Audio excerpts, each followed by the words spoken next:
పోస్టర్లో హరీష్ మాయమైందట. స్వేచ్ఛ కథనం అక్షర సత్యం. పాపం హరీష్ అంతా కేటీఆర్ చేతుల్లోకి అంటూ స్వేచ్ఛ నిన్న ఒక స్టోరీ వేసింది. తాజాగా రజతోత్సవ పోస్టర్లో కనిపించని హరీష్ రావు ఫోటో.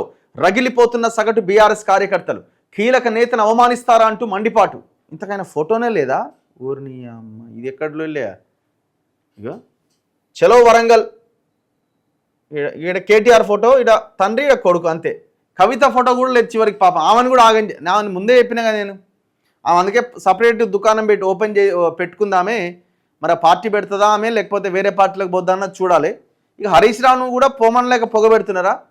ఒకవేళ ఆయనని పొమ్మనలేక పొగబెట్టినా ఇంకోటి చేసిన పార్టీ అయితే కొలాప్సే. కేటీఆర్ వల్ల అవుతుందా అండి ఆ పార్టీని నిలబెట్టుడు?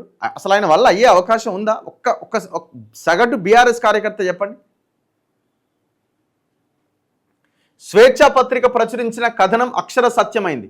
స్వేచ్ఛ ముందే చెప్పినట్టుగా రజతోత్సవ వేడుకల్లో హరీష్ రావును పక్కన పెట్టేశారు.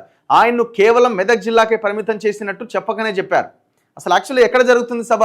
ఎల్కతుర్తి దగ్గర జరుగుతుంది. ఇది ఎక్కడ? సిద్దిపేటకి ఆనుకొని ఉన్న అక్కడే, అదే జిల్లా అనుకుంటే యాక్చువల్గా ఆ ప్రాంతమే. మరి ఆయన ఎవరికి అవకాశం ఎక్కువ ఉండాలా? హరీష్ రావుకు ఉండాలా?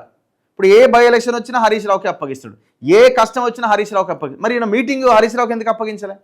అసలు కనీసం అప్పగించిన తర్వాత ఆయన ఫోటో కూడా లేదటగా కనీసం. రజతోత్సవ సభ నిర్వహణలో భాగంగా విడుదల చేసిన పోస్టర్తో ఈ విషయం తేటతెల్లమైంది. బీఆర్ఎస్ అధినేత కేసీఆర్ తన కుమారుడు కేటీఆర్ కోసం హరీష్ రావుకు ప్రాధాన్యత తగ్గించేశారన్న చర్చ కూడా జరుగుతున్నది. హరీష్ రావు రాజకీయంగా ఎదిగితే తన కుమారుడికి ఇబ్బంది అవుతుందేమో అని కేసీఆర్ భావించినట్టున్నారు. అందుకే రజతోత్సవ వేడుకకు సంబంధించిన పోస్టర్లో హరీష్ రావు ఫోటో లేకుండా జాగ్రత్త పడ్డారు. ఉందా?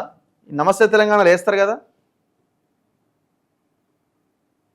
పోస్టర్ ఆవిష్కరణ, లేదా?